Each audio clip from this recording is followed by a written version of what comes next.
Khamenei అనే వ్యక్తి నియంతలా పరిపాలిస్తున్నాడు ఆ దేశాన్ని. అక్కడ స్త్రీలకు కనీస హక్కులు కూడా ఇవ్వలేదు.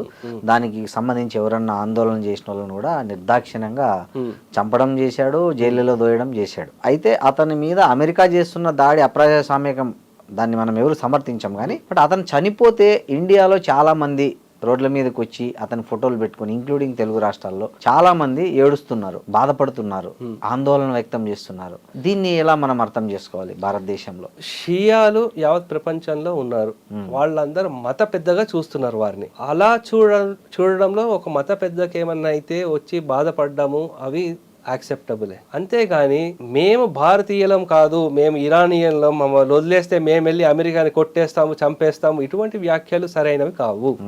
ఎందుకంటే ఒకవేళ రేపు పొద్దున వేరే క్రైస్తవుల్లో కానీ ఇంకెవరన్నా మత పెద్దలకి ఏమైనా అయిందో, ఆరోగ్యం బాగాలేదు అనుకో, వాళ్ళు రోడ్ మీద రావడం తప్పేం లేదు, ప్రజాస్వామ్యంగా వాళ్ళు చేసుకోవచ్చు, కానీ వ్యక్తం చేసుకోవచ్చు.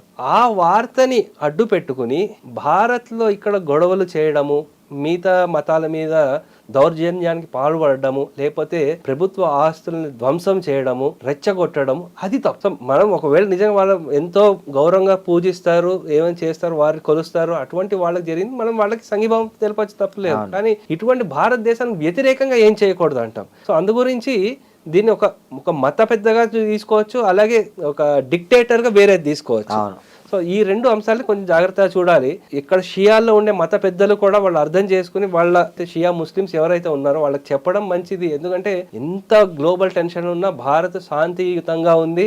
మనం ఇక్కడ కూర్చుని సెమీఫైనల్లో ఏమవుతుంది, లేకపోతే హోలీ ఎలా ఆడారు, లేదా రేపు ఫైనల్లో ఏమవుతుంది, ఇటువంటి డిస్కస్ చేస్తాను. ఇంత ప్రశాంతంగా ఉన్నామంటే ఈ ప్రశాంతంగా ఉండే వాతావరణాన్ని డిస్టర్బ్ చేయకపోవడమే మంచిదండి.